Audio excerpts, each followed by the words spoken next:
খুব ব্যস্ততম একটা দিন। কোনো রকম বাড়িতে গিয়ে ভাত টাত খেয়ে দেখো বেরিয়ে পড়েছি। এত অস্বস্তি লাগছিল আর পারলামই না।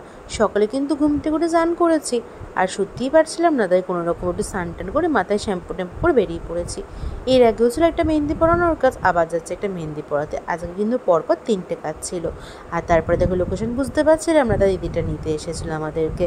তারপরে ওখানে গিয়েছিল ব্রাইডাল মেহেন্দি দেওয়ার, সেটা একটুখানি করছিলাম। আর এই পিঠটাই দেখো আমি পরিয়েছি, আর এই পিঠটা দিদি। প্রায় 9:30 মতো বেজে গেছিলো। মেহেন্দি টেন্দি পরেই দেখো বাড়ি চলে এসেছে, আর অনেকটা রাত হয়ে গেছে। দেখো ঘুমটু আর গুটু দুজনকে খাইয়ে দিয়েছে, ওরা ঘুমিয়ে পড়েছে।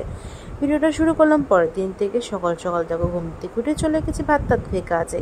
এইখানে না রেস্টুরেন্টে অনেক আগে খেতে আসতাম, এখন না এখানে এসেছি কাজ করতে।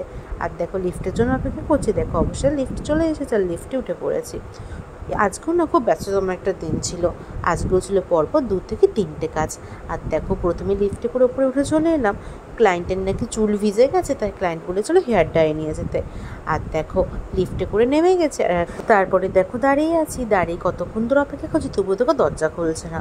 অবশ্যই দেখো দরজা খুলেছে। তারপরে দেখো কোনো রকমের চুলটা হেয়ার ড্রাই করতে বসতাম। এখানে ছিল পরপর 3টে হেয়ার স্টাইলের কাজ, তারপরেও ছিল আরেকটা জায়গার কাজ, আর প্লাস বাড়িতে একটা বাড়ি ছাড়াও ছিল বাড়িতে একটা পার্টি মেকআপের কাজ। সব কিছু শেষ করে দেখো পরে দিদি দেখছি বাড়িতে একটা গিটার দেখতে পেয়েছে, তাই আমি দিদি বাজিয়ে নিলাম। আজ ভিডিওটা কিন্তু এখানে শেষ করে দিলাম। দেখাবে অন্য কোনো ভিডিওতে।